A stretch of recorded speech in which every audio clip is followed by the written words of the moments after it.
Hello everyone. Today we would like to demonstrate you a new feature that we made with our miniRaman spectrometer.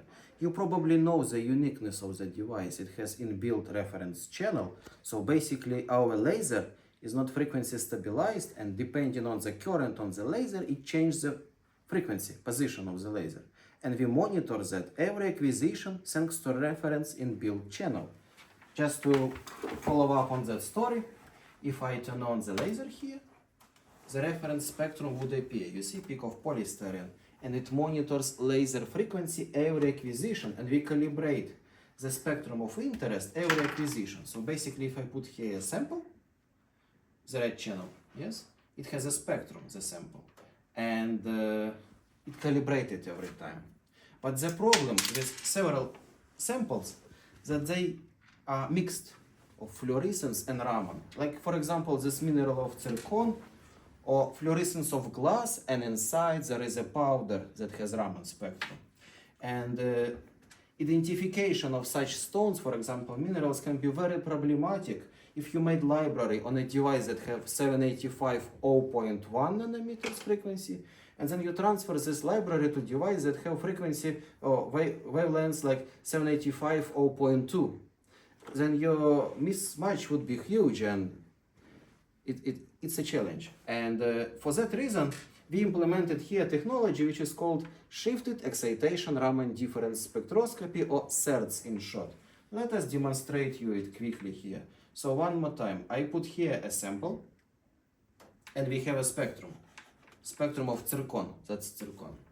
And I click start, and we do the power scan now. So here you can see how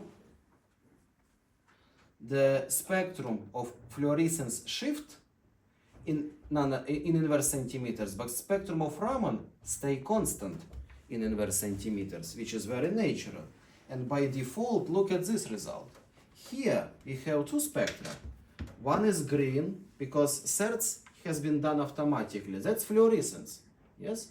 And if I remove it and I scale Raman, that's pure Raman.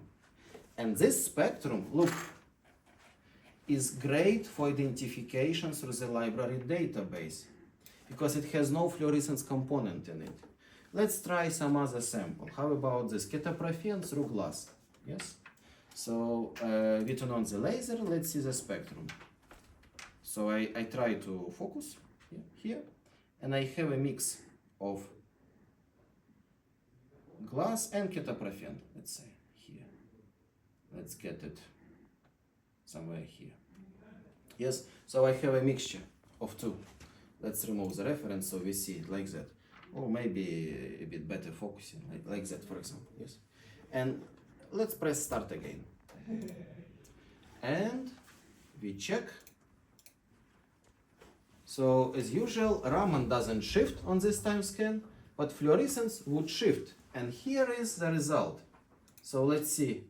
Fluorescence, let's say I will remove it, and that's Raman, fluorescence free. And maybe as a final demonstration point, glass. What method will show if you have no Raman, just fluorescence, let's say. So I turn on the laser, and we see the typical profile of the fluorescence from glass. And I press start again, and we run our power scan. So laser frequency always shifted, and here we would have the result. Look, green is Raman, it's 0, because all of this dominant part is just luminescence from glass. That's how it works. Thanks a lot for your attention.